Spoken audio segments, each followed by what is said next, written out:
Welcome to the Blitz. Free plays for week 4 in college football coming right up. If you are watching us live here on the WagerTalk YouTube channel, start firing off those questions right now. Any game you want us to talk about, we will do so. All you have to do is ask. I'll let you know right now, we are definitely talking about all the big games on Saturday. That includes Florida versus Miami, South Carolina versus Missouri, Auburn versus Oklahoma, Texas Tech versus Utah, and Illinois versus Indiana. Of course, here to help me do so, two of the greats here at WagerTalk.com, Ralph Michaels and Ross Benjamin. And as a special treat, guys, at the end of the show, we're going to be doing this every week starting today. All three of us will be giving out a special free play, so stay tuned for that. Ross, let's get it going. Florida versus Miami. A lot of people bet on Florida last week. I was one of them. Grabbed plus 7.5. Gators closed plus 4.5 at LSU. But all I ended up with was a nice, shiny closing line value trophy. Quarterback DJ Lagway, apparently unaware that you're not supposed to throw the ball to the other team. 5 interceptions, one of which was returned for a TD in a 20-10 loss. My question to you is this. Do we come back with the Gators this week getting 7.5, or is this a case of a team that is simply not going to be able to put things together under Billy Napier?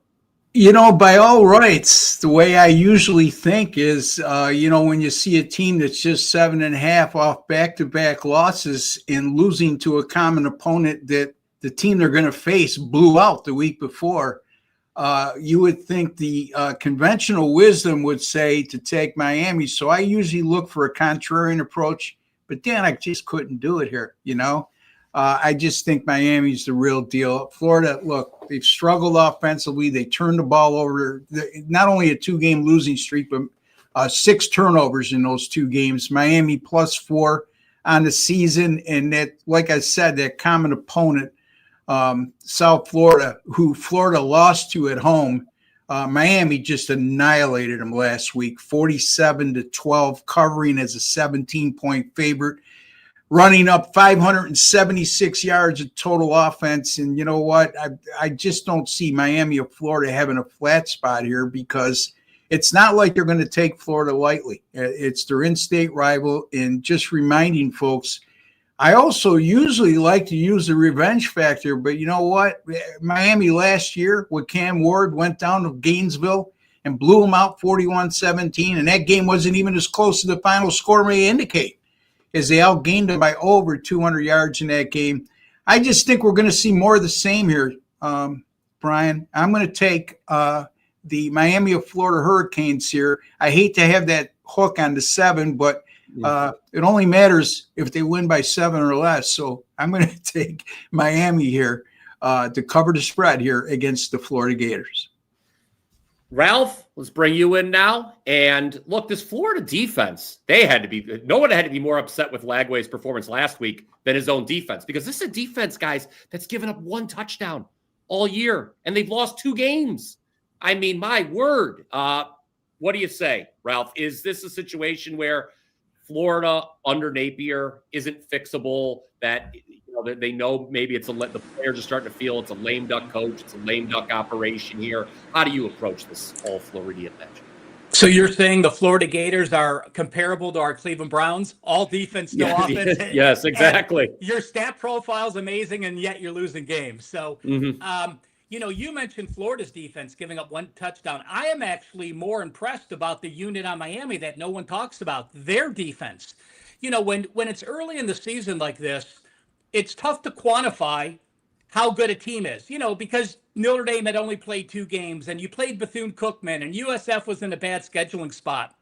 But when I look at Miami's stat profile, they held Notre Dame to 115 yards under their season average. They held Bethune-Cookman to 155 yards under their season average. They held USF to 50 yards under their season average, and they held all 3 opponents to a season low. So I am very strong on those season low facts. You look at Florida last week. Obviously, we talked about being 3 turnovers, 4 turnovers, 5 turnovers. You're not going to win a game. They finished with a 366 to 316 yard edge, but that can be misleading, because if you keep turning the ball over, the opposite offense, be it the LSU offense, didn't have opportunities to take long drives. They didn't need to, because they would score those short scores. But I'm going to say this.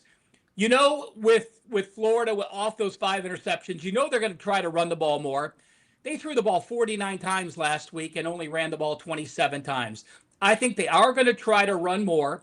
I think Miami's rush defense can slow down that rush offense. I think Miami's pass defense can slow it down. I like the Florida team total under. I've been wrong with Florida. I was with you on the LSU side. Against USF, I leaned with them. So sometimes when you go back to the well and you lost both, you're just gun shy to go back to a third time. But I do think there'll be a lower scoring game, even though Miami's got the potent offense. I think you see the defense rise to the occasion again. I like the under, and I like the Florida team total under. Okay, there you have it. Florida, Miami, couple breakdowns for you there. I'm seeing some questions roll in here in the chat. Remember, guys, if you watch this show live every week, and we, of course, go live every Thursday, 1 p.m. Eastern, right after Andy Legg on WagerTalk today, you can ask about the weekday game as well. And we talk about coaches under the hot seat. I think Mike Gundy may not be long for the world in Stillwater. He has had a fine career coaching Oklahoma State, but I think we all assume it is coming to an end. In-state coach, Tulsa, a Tulsa team, Ralph and Ross, that has gotten a lot of money the last 2 weeks, and that money has been wrong. So I'm going to open this up to either of you that want to jump in here. Golden Hurricane, we've got a question from Adam, one of our top viewers here on the program. Is Tulsa still worth squeezing at plus 11.5? This is a game that I'm just going to stay away from. There's a hell of a lot better value on the board than this one. Oklahoma State, a wreck right now. Mike Gundy on the hot seat. And who would have thought we would be saying that 2 years ago? But in any event, Tulsa is a team that can put up good offensive numbers, and I think they will against Oklahoma State. But can they stop anybody? I mean, last week they got off to a great start against Navy, jumping up 14-0, and then they gave up, I think, 43 unanswered points after that. So if you look at their resume right now, their defense has left a lot to be desired. I might have a slight lean toward going over the total in this game, but 54.5. But either side, I'd be hard pressed to make a pick here, Brian. Oklahoma State, guys, has not covered a point spread since October 18th of last season. That is not good if you've been back in the pokes there, Ralph. I don't know if you had anything on that game. If not, we have more questions here on North Texas and Army. I know that's a game that I have a comment on, but go ahead, Ralph. I'm wearing orange, buddy. What do you think? Come on. Go Sooners. Yeah. Joe Ranieri paid me $1 to make sure that I wore his Oklahoma State colors here on the show. I'll tell you what. Oklahoma State looks like a train wreck. He's on the hottest seat, but let's remember this. They beat UT Martin 27-7. They had a 140-yard edge, and they only played one other game, and it could be one of the best teams in the country. So there's times when you go on the road to Oregon and you start getting motorboated. It just keeps going and going and going, and the game just turns out to a blowout. You're not worried about it. I think Oklahoma. This is not a Florida where I had to put up and shut up and we got burned on it. They've only lost one game. I think they actually bounce back. I lean with them, but without knowing how the locker room goes, I couldn't bet them with your money, Brian. So I lean Oklahoma State. I do not have the guts to actually bet them myself or give them out for sure. Yeah, the last time Oklahoma State won, I believe, was against Tulsa last year. So we shall see. North Texas Army. This is a very interesting noon Eastern kickoff on Saturday. Adam wants to know about it. I was on North Texas last Saturday. I joked immediately after the game was over. You don't want to say this as a handicapper, I know, guys, but I don't know if I'm going to have a better bet the rest of the season than what I had with North Texas last Saturday. Washington State just kept turning the ball over, and I was like, oh, man, even if we could just get a field goal more out of this, that'd be great. North Texas just kept scoring touchdowns after every turnover in the first half. They win going away 59-10. I thought odds makers had a terrible mistake opening North Texas as an underdog in this game. The market jumped all over it. North Texas has been bet to a favorite. Now, it is a service academy, Ralph, off a bye. I don't know if you have any trends on that offhand. I know I'll put you on the spot. But Army off a bye, that Kansas State win obviously doesn't look as great as it did at the time, given the state of Chris Kleiman's team. But what do you think? North Texas, is there something real here, or is it sell high in West Point? Okay, well, Lamar's an FCS team. Western Michigan's defense is a joke. And Washington State's defense is a joke. and you won 59-10 because you were plus 5 turnovers. So again, I don't think they've been tested. That scares the hell out of me. For them to go on the road, remember they went to Western Michigan as a sizable favorite and only won that game 33-30, and they allowed Western Michigan to run 57 times for 216 yards. And to me, I look at it, they were down 17-7 against Western Michigan and only had 101 yards in the first half. So they were completely outplayed. I think Army is such a disciplined team. They don't allow sacks. The defense is solid. I actually like Army here in this situation. Brian, while Ross is talking, maybe start the next game with him as well. That gives me the 2 halves. I'll run to the database to see if I can pull up the service academies off a bye, and hopefully I have that for you. Can't guarantee it. I'm a little bit in a fog today, but I'll give it my best. All right, that's all we ask. Ralph, as always, giving his best. What do you think, Ross? Ralph says that not only does he not think there's any value in North Texas now that they flipped to a favorite, he thinks the value's on the other side with Army. Wait a minute, Ralph. I know you're in a fog, but Army allows one of the least amount of sacks in college football. They pass about 4 times a game, Ralph. Come on. Come on, buddy. You got to do better than that. Ross, they have passed 28 times in 2 games. So that's news in itself, but still, it's not comparing that. Go ahead. I do appreciate that, Ross, and that's a good thing for our followers to view. Sack percentage is much more important than offensive and defensive sacks, because if you're playing options, you're not going to have those. So I always look at sack percentages. I just didn't have that number in front of me, but I was shocked. They threw 8 of 16 against Tarleton, then they improved to 8 against 12 against Kansas State. Now, let's remember, if you're running for over 200 yards, then all of a sudden the pass opportunity is better for you, and you're going to be able to run some play action when they stop the line. So I don't think North Texas, even though I have North Texas power rated semi-close to Kansas State now after I keep dropping down Kansas State, the talent on Kansas State's defense is still superior to the Mean Green. Yeah, good points, Ralph. And again, it wouldn't be a show unless I gave you a hard time at some point. In any event, every time you think you got things figured out in college football, Army loses their opening game at home to Tarleton State, a FCS school. They lose in overtime. They go on the road at Kansas State, a team that was one of the favorites before the season began to win the Big 12, and they win the game on the road as a 17-point dog. North Texas, like you said, they looked awfully good last week, but they were the beneficiary of a lot of turnovers against a Washington State team. Quite frankly, I think was overvalued because of their win versus San Diego State the game before. But this is a game I'm staying away from. In terms of a service academy having to buy, let's not forget, folks, this isn't a normal school having to buy. Service academies still have to go through the regimen every day, getting up at 5 a.m, going to school, and then still attending meetings for football too as well. So it's a little different, a service academy coming off a bye, because it's nothing really out of the ordinary for them, as opposed to, other than the fact that, the physical, it gives them a time to heal from all their bumps and bruises. But game, I just don't like this game, Brian, to even give a strong opinion on.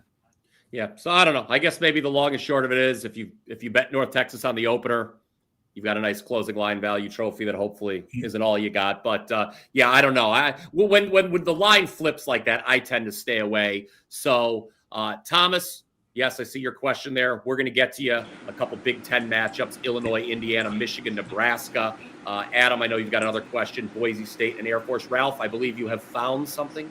I do. When I excluded Game 12 to take the Army Navy out of it. So when teams have a bye since 2014, that's Army, Navy, or Air Force, they are actually 25-27 against the spread, 48.1%. So not really what you expect. And in fact, 2, 4, 6, 5, 5, 5, 6, 5, 7, 5, 8, 9, 5, 10, about 5-12 their last 17 games going back to 2022. So not quite what we thought would be a positive. But as Ross said, while other teams are resting and mentally relaxing during buys and where you can work on your team, they still have their normal routines that they have to do day in and day out. So a little different than other teams.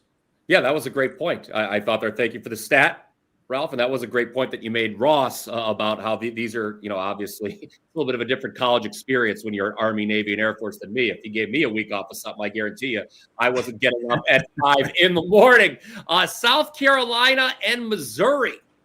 I think South Carolina, it didn't matter what time they got up on Saturday because it was not a good time against Vanderbilt. From the Clips That Age Well department, we tweeted this one out after the show last week. Vanderbilt was my best bet last Saturday, and that looked really good. They went to Columbia, and I called South Carolina the most overrated team in the country. Now, they lost their quarterback, Sellers, but Vandy wins that game 31-7. Not only do I think South Carolina is going to probably miss a bowl this year, and obviously a lot of this is contingent on Sellers' health, but I think South Carolina's live to finish last in the SEC. And here's a team now, Ross, that was number 11 in the country, and they're now getting double digits on the road against Missouri this week. This is a tough game to handicap when we're not 100% certain on Sellers' health. But what do you think? Is this South Carolina team? You were kind of alluding to earlier. I'm on the same way. I think Ralph is too. Buy low, right? But I don't know if this is a buy low situation on the Gamecocks. I'm sell on this team until further notice. Yeah, I mean, last week we were right on this. They were also on my card, my premium card. I had Vanderbilt, and I think I stated on the show that after witnessing what they've done at this point, both teams, I thought Vanderbilt was the better team in the matchup, even though they were an underdog, and how we should trust the bookmakers rather than the people who vote in the polls, and certainly that all came to fruition. Look, Sellers is questionable to play this week, but, Brian, they haven't done anything when he has been healthy. This is a team that's averaging less than 300 yards of total offense per game. They were dominated, in my opinion, by Vanderbilt. That game was never in jeopardy in terms of having the underdog, let alone the straight-up win.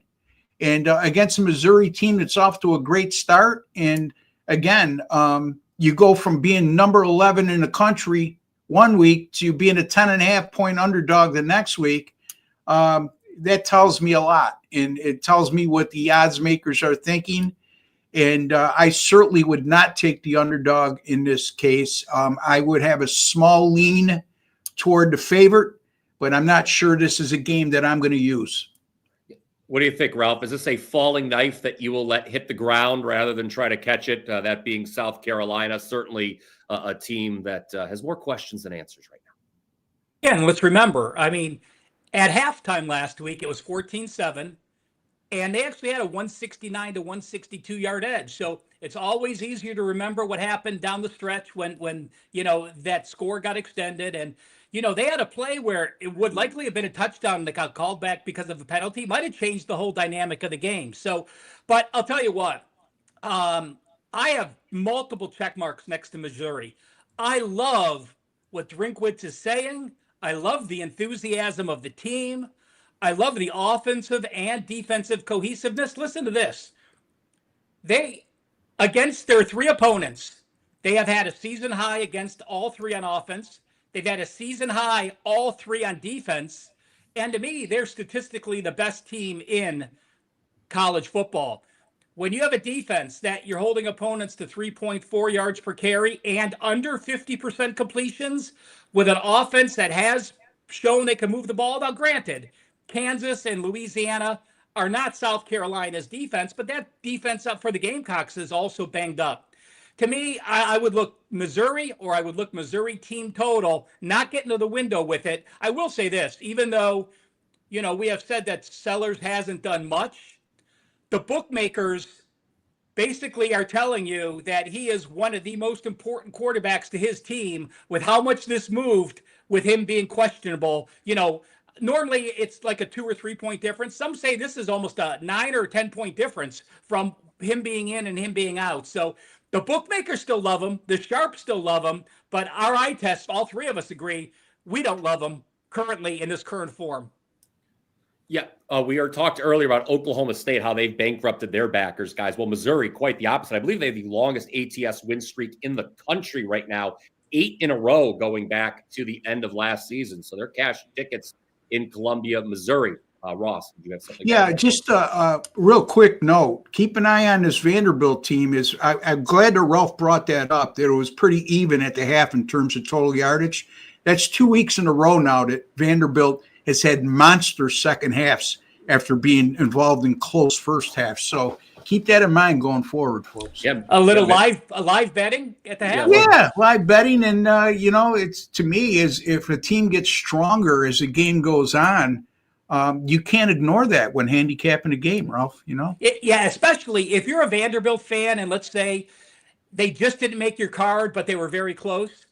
Those are the situations that I don't live bet a game unless I'm watching it, because there's so much that goes on. You can't just say, quarterback could hurt and automatically live bet that. But I do. Those 3 or 4 teams that are in my gray area that just missed being a client release. You want us to stop the show, Brian? You want to get that?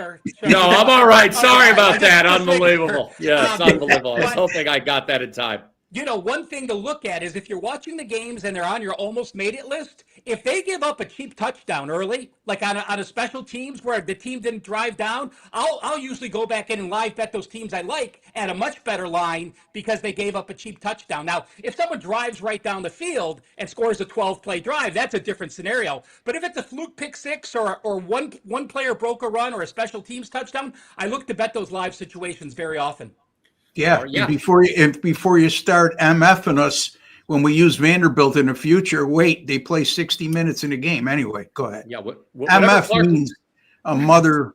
I don't know. Help me out. Thank you there. Well, I'll let you know. Whatever Clark Lee's saying at halftime, guys, is working for Vanderbilt, because that is a good point. Yes, back-to-back weeks. Not only did they dominate South Carolina in the second half last Saturday, the previous week, they were actually losing to Virginia Tech at the half, and came roaring back, dominated a Hokies team that has obviously now fired its head coach. Guys, keep those questions coming, by the way, in the chat. I see a lot of them there. We are going to get to all of those games. Ralph, you had something to say? I don't mean to keep pounding the Vanderbilt story in, but I'll tell you what. A slow start for a team who was a dog, being a little brother going to SEC teams, quite different when they become a favorite coming up, and they have the pressure on them. So keep an eye when that swaps and they actually become the hunted instead of the hunter. Yeah, but they still are finishing strong, Ralph. I appreciate what you're saying, and we'll see. I mean, you might have a very good point. We'll see. So maybe we compromise Roths and we say fade Vanderbilt as a favorite first half. They're big favorites this week. Yeah. Let's see what happens. I'm not saying I'm going to use Vanderbilt this week, because I don't lay that kind of number off a team off 2 big wins, which they were underdogs. So, and they've been so great as the underdog with Pavia since Pavia transferred, and that's the role typically you've wanted to bet Vandy. And let's talk about a top 25 game here: Auburn and Oklahoma. Ralph, I'm going to come to you on this. I don't have a take on the side at all in this game. I think these are 2 teams on the ascent in 2025. The total has caught my eye. It's caught, I know, a lot of bettors' eyes as well. We've seen some under money come in here, and I know the 2 quarterbacks, Mateer and Arnold, have been great, but this Oklahoma defense has allowed just 1 touchdown in 3 games, number 1 in defensive EPA per play in the country, 21.4% allowed on 3rd and 4th down. Unders are a combined 5-1 between these 2 teams. Auburn, overall, the defense hasn't been as good, but they have been outstanding against the run. Number 1 in success rate in the country against the run. So what do you see here as Auburn takes on Oklahoma in a big SEC matchup? Well, how about this? We like to celebrate things that we do well. I can tell you when it comes to Auburn football, I do it poorly. I didn't like them against Baylor. Didn't like him against Ball State. Leaned with him against South Alabama. So I have not been right on Auburn at all. And there's times like that where those teams just are there. And really, if I say, okay, I like Oklahoma here and Auburn impresses me again this week, there are just times that I put teams to the side and will likely not use them. I mean, you just got to admit when you can't read a team. And there's enough value in college football with the other 135 plus teams that if you find that situation. So Auburn's one of them for me. But you know my standpoint. When you have these kind of big games with 2 undefeated SEC teams and 2 defenses that have had statistical profiles, I think they're going to be conservative. You might be able to say, you talked about Mateer being great. I mean, yeah, he's got 900 plus yards and a 9.0 YPA, but he does only have a 5.3 ratio. That's a little bit concerning for me to have to throw those 3 picks. Where on the Auburn side, you have a 4.0 ratio for Jackson Arnold. Oh yeah, who, by the way, I guess there's a DC over in Oklahoma that probably knows some of Jackson Arnold's tendencies. So I'm going to go under first half. When we play these first conference games, with this mentality, with 2 undefeated teams, I think coaches come out with a conservative first half approach. Under first half for me. Yes, obviously Jackson Arnold transferred from Oklahoma to Auburn, so Venables knows him. Ross, I know you have your take on that game coming up at the end of the show. That will be one quick point though before I get that analysis and pick. Ralph makes a good point. There's times that I run through the same thing, Ralph, where there's a team you just can't get a good read on. They failed for you when you back them. You go against them and they win. They come up with a big effort. And at that point, it's always smart to sit back and say, okay, let me take at least a 3 or 4 week break on this team and go back to them if the situation presents itself. So real good thing, folks, because sometimes you may be guilty of using the same team 2 weeks in a row that lost, and you may be seeing something in the team that nobody else is or isn't there. And then when you go against them, sometimes it's just a matter of your emotion gets in the way, and you say, they've let me down 2 weeks in a row. They're terrible, and lo and behold, they bite you in the behind. So be real careful in those situations, folks.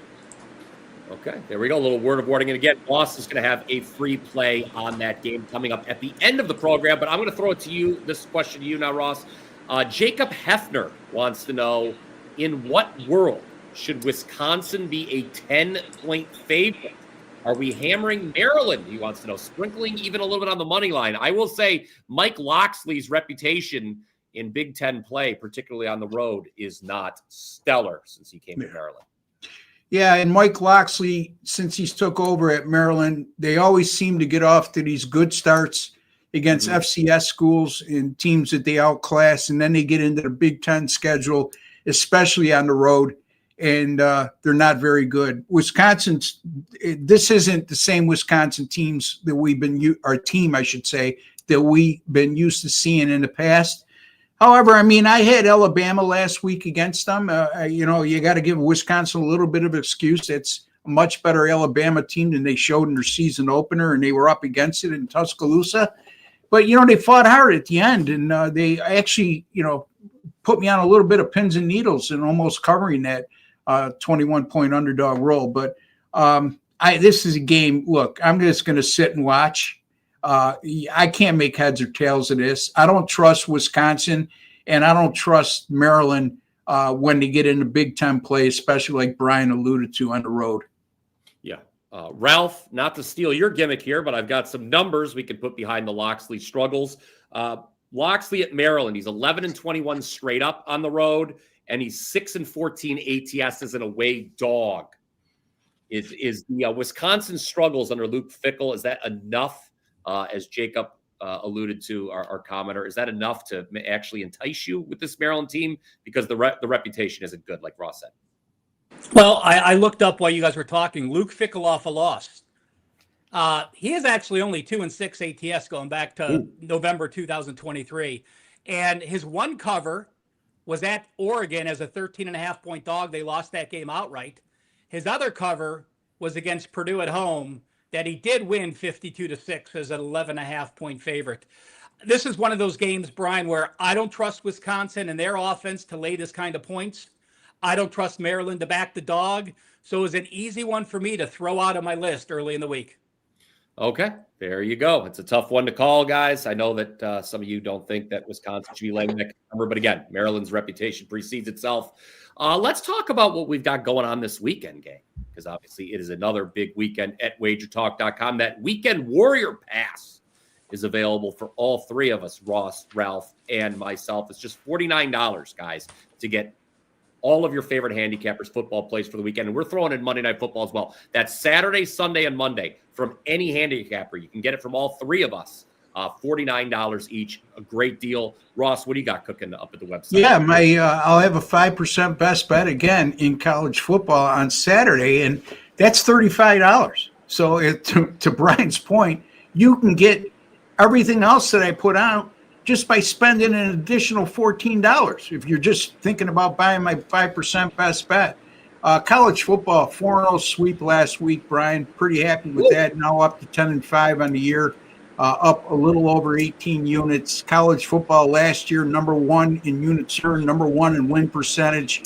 College football since 2023, number one in units earned. So college football has been very, very good to me. 8-4 overall with all my football picks last weekend. $49 for any one of us is an absolute steal for Saturday, Sunday, and Monday in college football in the NFL. Absolutely is. I mentioned my best bet last Saturday was on Vanderbilt.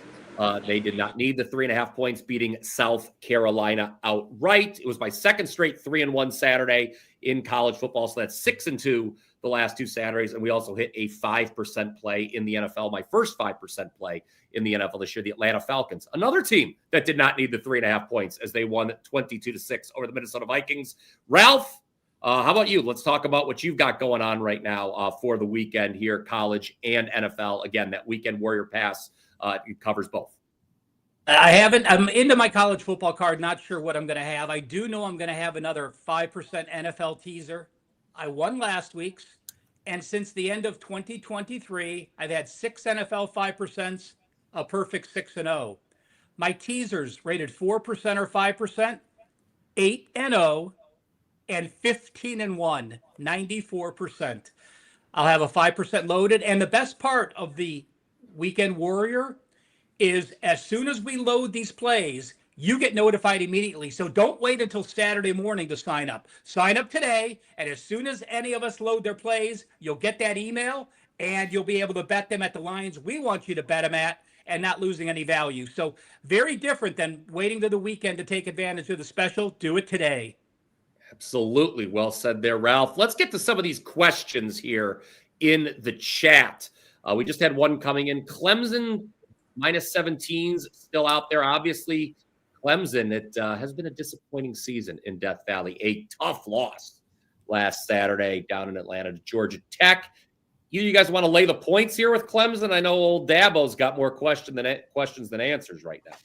I certainly don't. Clemson, not only last week's disappointing loss, they lose their season opener at home to LSU. Nothing to be embarrassed of then. And then it should have been a warning sign to everybody. The following week, they play Troy, and they're down 16-0, have to rally to win 27-16, not even coming close to covering.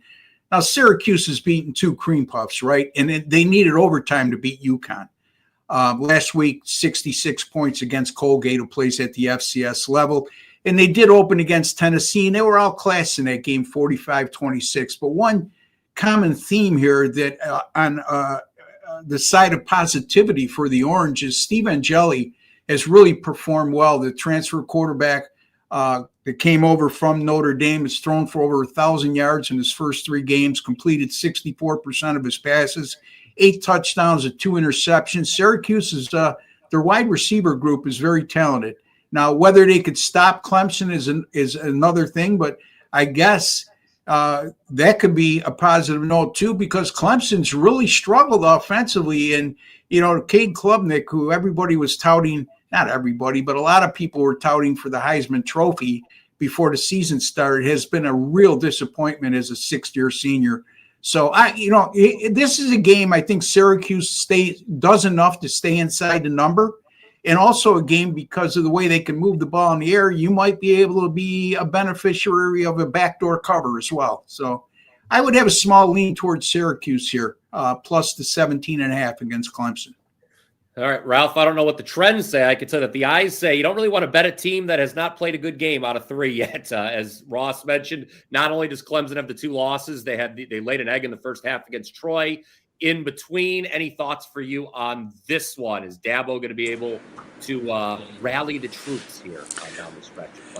Well, let's look at Syracuse. As you guys said, against Tennessee, they were outclassed. And then remember against UConn, they trailed by 2 touchdowns in the fourth quarter and needed to come back and win that game in overtime. They had a 461, 416-yard edge. But again, when you're playing Connecticut at home as a double-digit favorite, that's not the kind of response you want. To me, Ross talked about Syracuse maybe getting the backdoor cover. You look at Clemson, and I thought they'd be able to get significant pass rush. They only had one sack against LSU. They only had one sack against Georgia Tech. And this isn't the same Georgia Tech team that runs 90% of the time.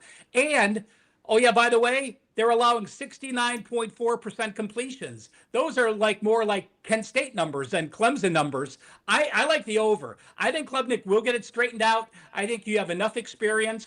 But if you're going to say, well, you know, Clemson's going to bounce back after those two losses. I look back at last year. You know, they lost to Louisville 33-21. They went to Virginia Tech the next week, and they only won by 10 points, 24-14. Then they lost to South Carolina 17-14 and eked out a win against SMU 34-31. So we think about Dabo as this great motivator and could get his kids ready, but coming off a loss, he hasn't done that. I do like the over here, though. Okay. A lot of questions coming in here. We have one. We talked about service academies, one service academy earlier, Army, and their game. Army, of course, off a bye, hosting North Texas at noon Eastern. Well, later on Saturday, we have Air Force as a home dog. And Ralph, they lost outright as a road favorite last week, did Air Force. Now getting points against a rested Boise State team whose first impression we all remember. It was that outright loss to South Florida. That was a situation where turnovers told the story in that game. Total yardage was relatively even, despite the lopsided score. And there was South Florida ran that trick punt that I can't believe Boise State was asleep at the wheel for. But Adam says he thinks this line should be much higher than 10.5. He thinks Boise State rocks Air Force. Your thoughts? Well, you know, just because they're conference opponents, remember, Boise didn't play them last year. So if you're used to playing the option and you play it every year, you tend to start getting prepped for it. But when you miss a year, that's tough with the college football turnover that a lot of these guys haven't seen the option. So to me, I think how many times have we watched the Service Academy and the first drive, they always go down and score a touchdown. Then the defense make adjustments and stop them the next few times. I think the line is right. Spencer Danielson, his third year, he did play Air Force his first year. You know, beating Eastern Washington was impressive, but I'm gonna give this out. I don't really have an opinion on the game, but when I look at Air Force, they still rushed for 266 yards last week, and that's not great against Utah State. But remember, Utah State is coached by Mendelson, which is accustomed to stopping the option. So I'm sorry, Bronco Mendelson. What am I talking about? Thank you. Yeah. So, you know, Bronco was the coach last week, and he knows how to defend that option much better than Spencer Danielson does. This is one, if I had to play anything on this, I would play Air Force first quarter. Ooh, Air Force first quarter. I like that. Ross, any thoughts you have on this Mountain West matchup between Boise? I don't. I mean, I have thoughts, but none of them are strong, you know? Okay. And some would argue that's pretty common for you, Ross. Anyway, no. Yeah, Ralph makes very good points, and Boise, to me, is nowhere near as good as what we've seen in years past. They look terrible in their season opener. In Air Force, that was a surprising loss. I mean, Air Force was supposed to be a much improved team this year. Now, they very well still may be. They might have just laid an egg last week. But I think I'm thinking along the same lines as Ralph, is where I think the Air Force Falcons will stay in this game early on. And I'll take them as a first half underdog here in this spot at home against Boise. Yeah, that as a guy who likes to play a lot of underdogs myself, that's something. A lot of these underdogs, if they're going to cover the full game, it's going to require a strong start, right? Especially a team like Air Force, not built to exactly burst through the back door, so to speak. Thomas Garcia in the chat wants to know, have y'all talked about Illinois, Indiana, or Michigan, Nebraska? No, we have not yet, Thomas, and guess what? We're going to do it right now. Thomas says, Illinois has been a beast so far, and is this the game that puts Nebraska on the map? Ralph, I'm going to let you just pick. He's throwing two Big Ten matchups at you right there. You talk about whichever one you want, anything you want to say. You can talk about both of them if you'd like. Anything you have to share on either of these two games. Well, Illinois has been a beast to Western Illinois, at Duke, where they were outgained, but were +5 turnovers, and then Western Michigan, who anyone could beat. So I am not impressed. But again, with Indiana, we don't know what we have. Old Dominion, 27-14, no cover. Kennesaw State, Indiana State, yeah, they beat them 126-9. And yeah, they had a 1,200 to 300-yard edge. But again, you can't appreciate how good their team is because we really don't know because they haven't been tested.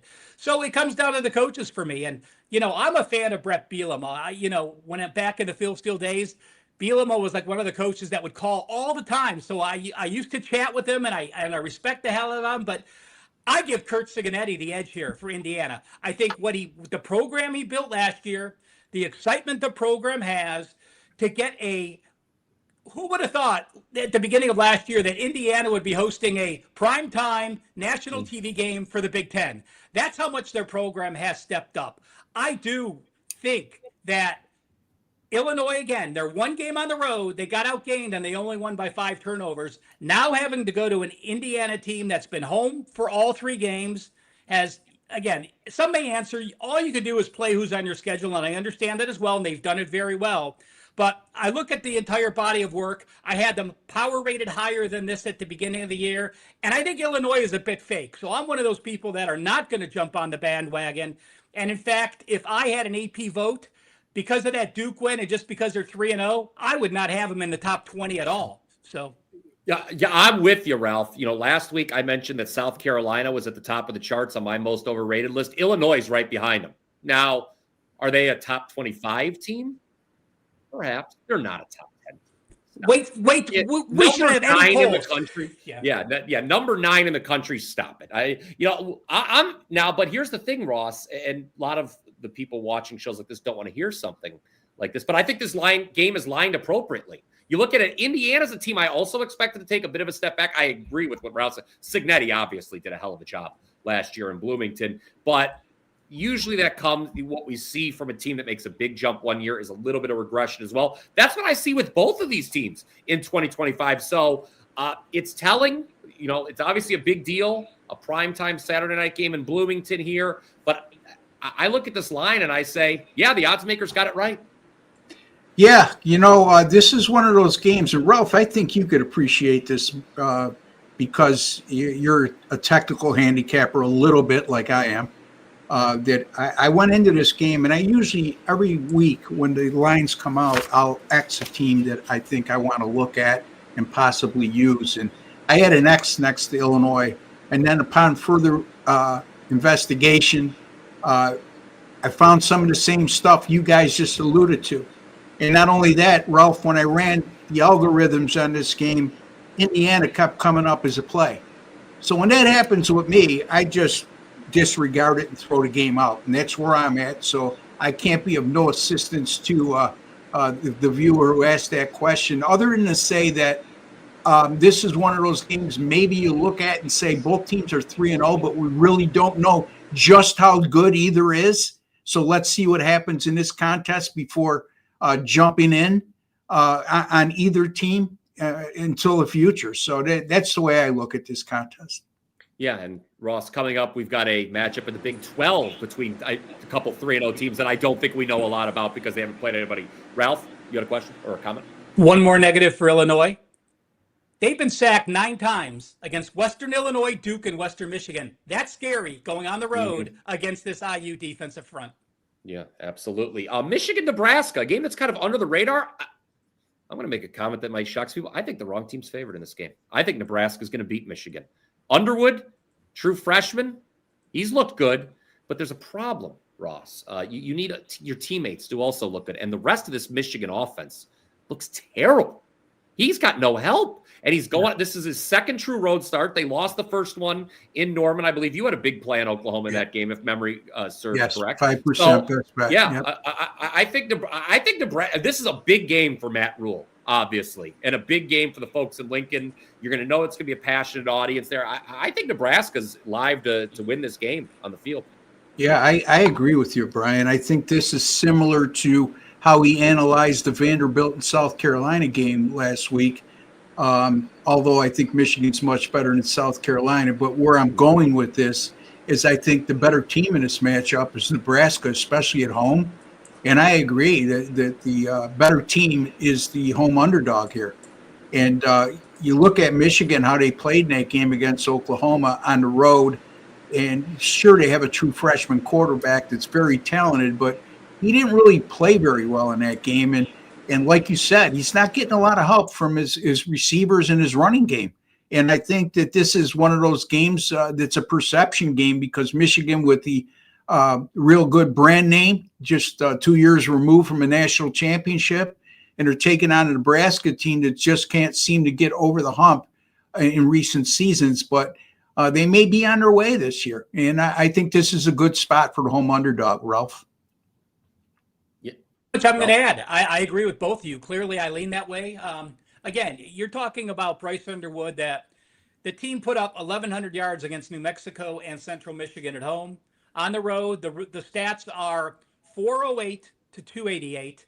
And what's even more scary is they only scored 13 points and they were plus 2 turnovers. We talked how rare it is, to win a game, and so to be plus 2 and only have 13 points and 12 first downs. I cannot back a young quarterback like that with that type of offensive power output, because, is this the year we finally see Raiola bounce up? Well, he's off to a nice start, 79%, an 8-0 ratio, an 8.8 YPA.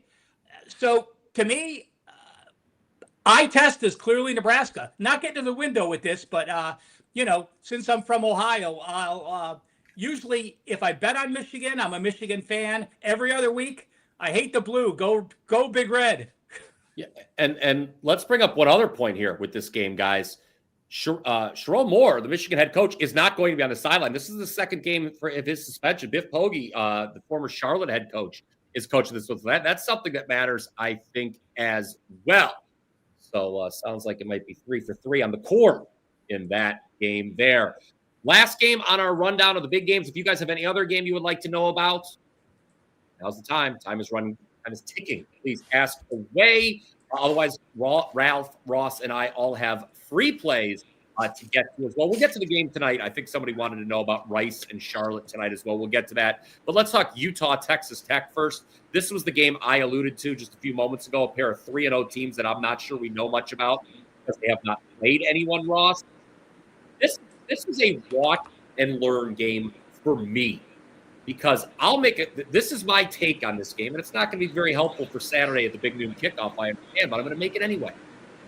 I think this will not be the last time these teams play in 2025. Right now, I have these two teams power rated 1 and 2 in the Big 12, so it could be a rematch in the Big 12 championship game in December. What do you think? Utah, Texas Tech, have you seen enough from either side to have any discernible opinion here?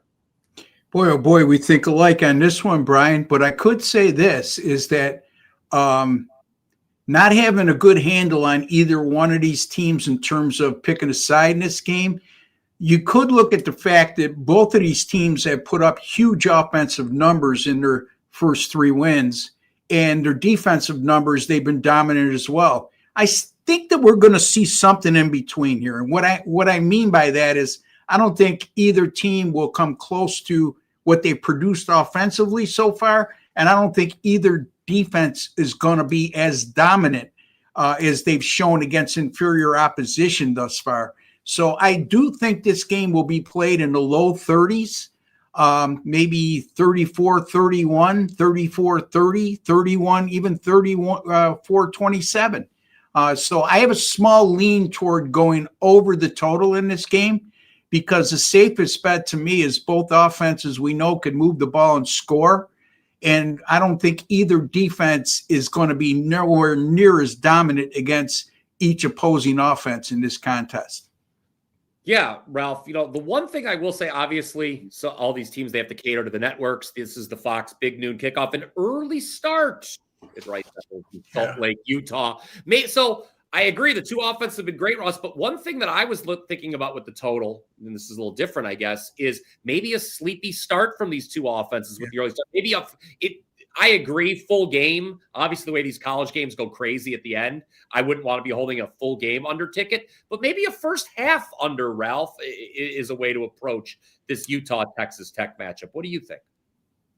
to run the ball. We know that. Whittingham's going to start the run. He's not one that's going to start passing to C to open the run. They rushed 54 times against UCLA, 46 against Cal Poly, 45 against Wyoming. It's easy for me.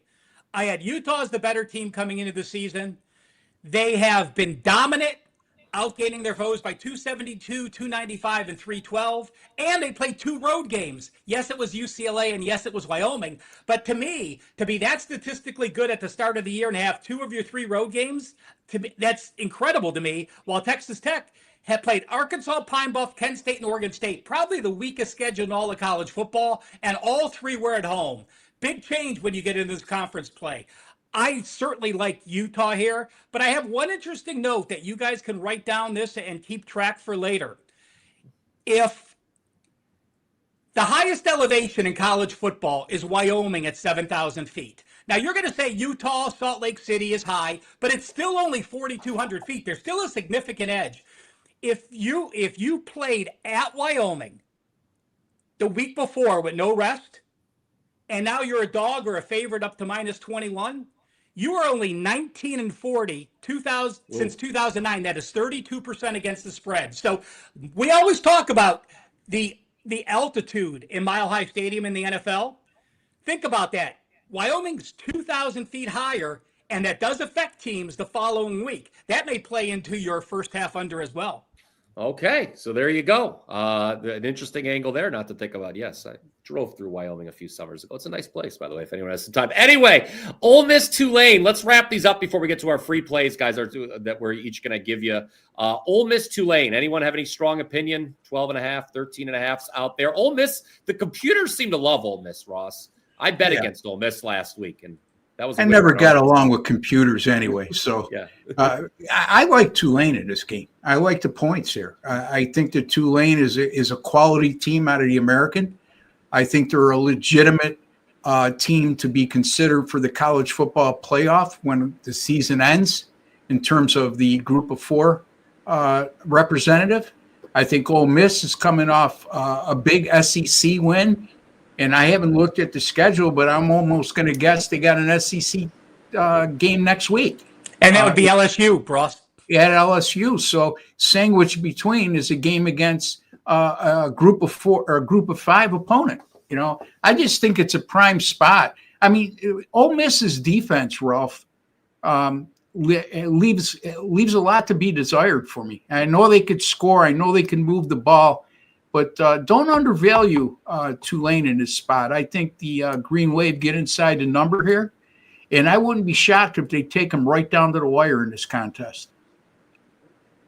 No argument. I agree with him. You look at Tulane; they're going to run the ball. We know that. You know, Retzlaff has not been forced to throw. He is going to be forced to throw, so it's going to be up to him. He's only got a 6.7 YPA and completing 59%. So it's going to come up to him. If he could play any mention of a reasonable game, they're playing against an Ole Miss defense that allowed Kentucky 172 4.6 rushing and allowed Arkansas 221 6.0. Let's see. Are you going to lay double digits with a bad rush defense against a team that wants to run? No, I'm not. So it's Tulane or pass for me. All right. I've got nothing on the Thursday night game here between Rice and Charlotte. Man, Thursday night college football ain't what it used to be, is it, guys? Wow. It used to be a showcase. Then Roger Goodell said, no, we're taking over Thursday's college football. So we've got Rice and Charlotte in a barn burner. Anthony Marquez likes the over for tonight. Ralph, did you have any thoughts on that? I broke this down on WagerTalk today on Wednesday, and I gave out first half under. So, first of all, we have 2 new head coaches. Scott Abel comes from Davidson. He's going to run the ball. He established this new option. They ran 50 times against Louisiana, 53 against Houston, and 60 times against Prairie View. You look at Charlotte, and while we think this is maybe one of the most boring games, there's more people that are going to watch this game than they're going to watch every Charlotte and Rice game the rest of the year combined. So they're excited to have a primetime game on Thursday, a standalone game. You're playing at home.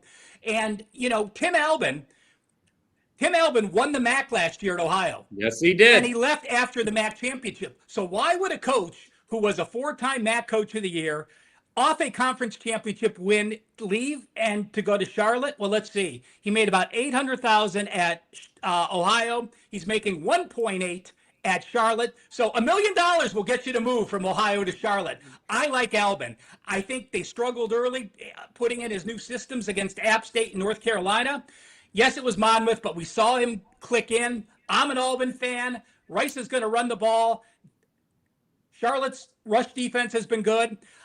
This might have been a client play for me if I could have gotten 21.5. It was 20.5 and 21 first half under when I did Wager Talk today. I pretty much see 20.5 across the board now. So that 1 point kept it off from being a client play, but I do have a strong opinion first half under. So I'm going to go head to head, whoever has the over on this one.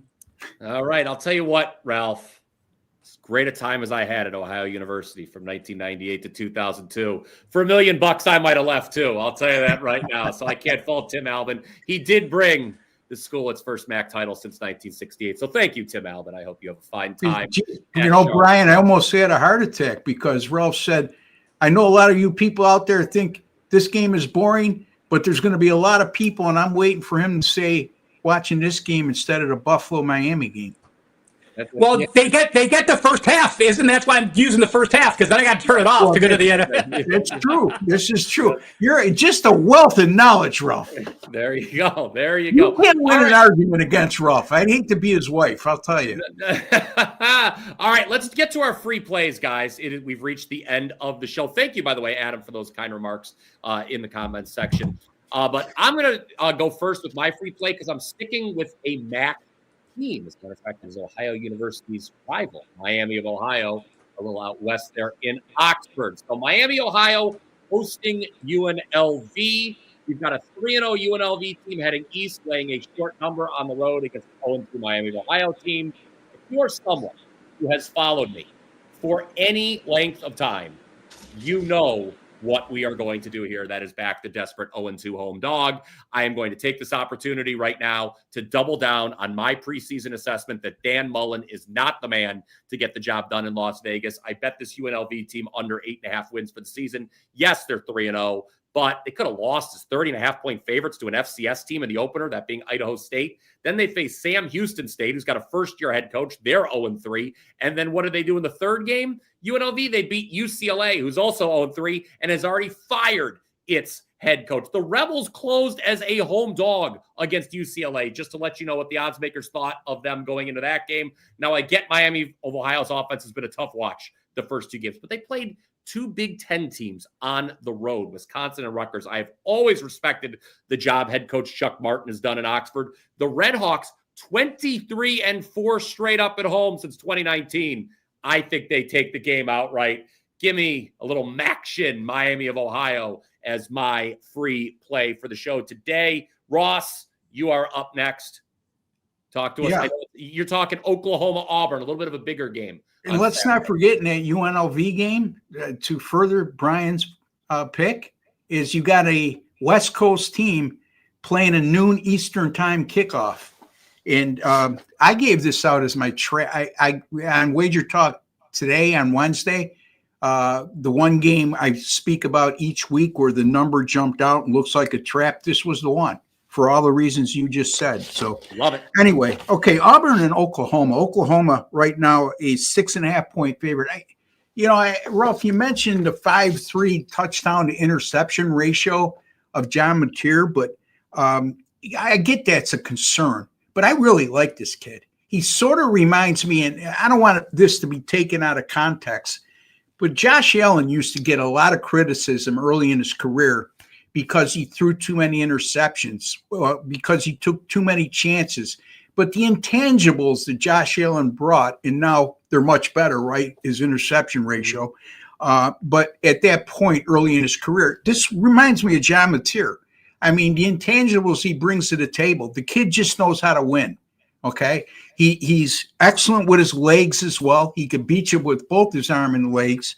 And I think he's going to be the difference in this game because when you compare him to the Auburn quarterback, Jackson Arnold, I'll take Mateer anytime, every day, 24/7 over Jackson Arnold. Not only that, I think Ralph brought it up earlier in the telecast that Jackson Arnold, let's not forget, this guy was the former quarterback at Oklahoma last year. So if anybody's going to have a defensive read on him, it's going to be Brett Venable. And speaking of defense, Oklahoma's just been absolutely outstanding defensively to start the season. Big effort in that win against Michigan. They made Michigan look pretty anemic offensively, actually. In their first 3 games, giving up 6.3 points per game and just 181 yards per contest. This is also an Oklahoma team 24-4 straight up in their last 28 at home. So they went through a couple lean year, or last year especially a lean year, but they're still 124 their last 28 at home. So their home field advantage is still very strong. And they were 2-6 in the SEC last year, and they have a lot to atone for. And I think they're ready to do so. And with that 2-6 record, one of their wins, by the way, came at Auburn. Okay, you could say Auburn has revenge. Revenge doesn't make it automatic. It doesn't mean you're going to get revenge. There's a lot of series that gets dominated in college football. I'm not saying this is one of them. I'm just saying I like the Oklahoma Sooners here. Latest 6.5 against the Auburn Tigers. There you go. Ross yelling Boomer Sooner in that one. Ralph, all right. You're up next with your free play. Interesting matchup. Troy and Buffalo. Buffalo almost lost to Kent State last week. That would have been the worst loss in college football all year. Kent State is not a team that is expected to really win any more games this year, and they almost shot the Buffalo Bulls there. Buffalo pulled one out of the fire late. Buffalo playing Troy this week. This is talk to us what you like in this one. Well, I think we're pretty much going to agree with the premise. Do not waste your money laying a touchdown with a crappy team, and Buffalo is a crappy team. Now, I make Troy the favorite, so that's like an 8-point difference in this game, but the reaction to Goose Crowder getting hurt, he hurt his shoulder again. He's out for a couple weeks. I think he's going to come back later this year. It is a big loss because he was a mobile quarterback as well, but the reaction is way too big. Tucker Kilcrease came in last week and looked horrible. That was at Memphis, not practicing. He made 2 starts last year. This guy played for Gerald Parker in season number 1. He knows the offense. I think a week of offense, taking the snaps with the ones, I think Troy does enough defensively.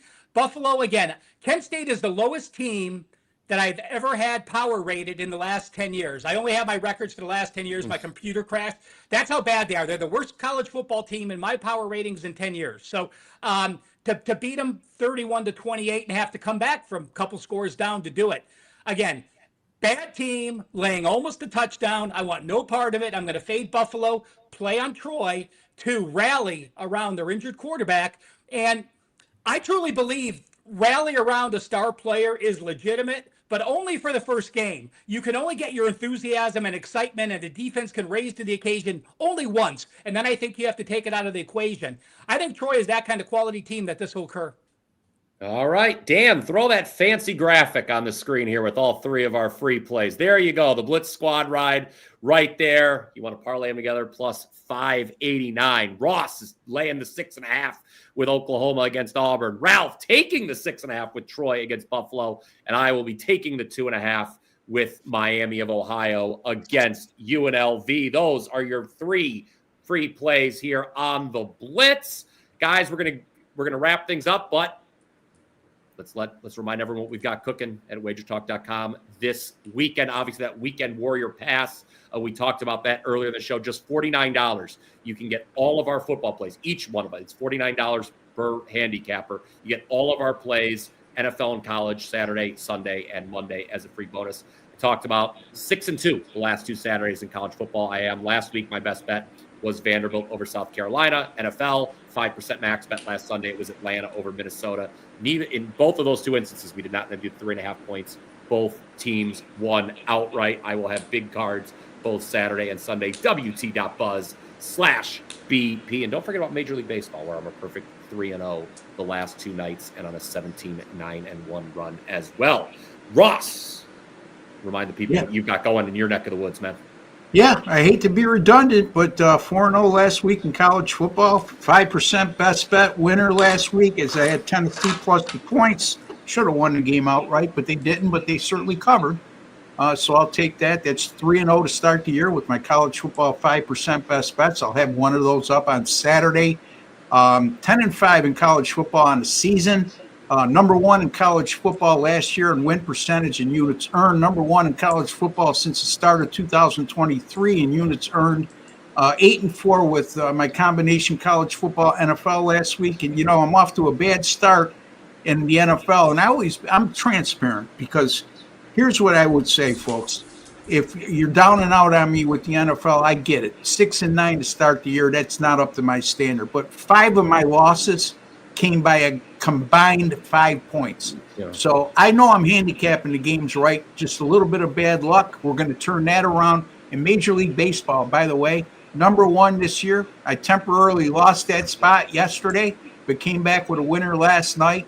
And the people chasing me both lost. And I don't want to see anybody lose at WagerTalk.com, but we're all competitive, right? Number one in Major League Baseball this year, folks, up over 80 units for the year, and also on a 98-65 run, 60% in Major League Baseball since early May. All right. Ross the boss there. Dealing. Ralph, what do you got going this weekend here? Remind the people. Again, another NFL 5%. I know this is college football. 6-0 on 5%. 8 straight winning teasers, 15-1 the last 16 teasers. I did go look. I lost that teaser by 3 points, so I got my teeth kicked in. So I wanted to make sure that one loss wasn't by a half a point. So try out anyone, guys. The Weekend Warrior was such a success last week. An incredible number. We had a record number of people signing up, and why wouldn't you? It's a great way for you to try multiple services. And me, Ross, Brian, or any capper at WagerTalk, try it out. WagerTalk.com, my homepage, wt.buzz/RM.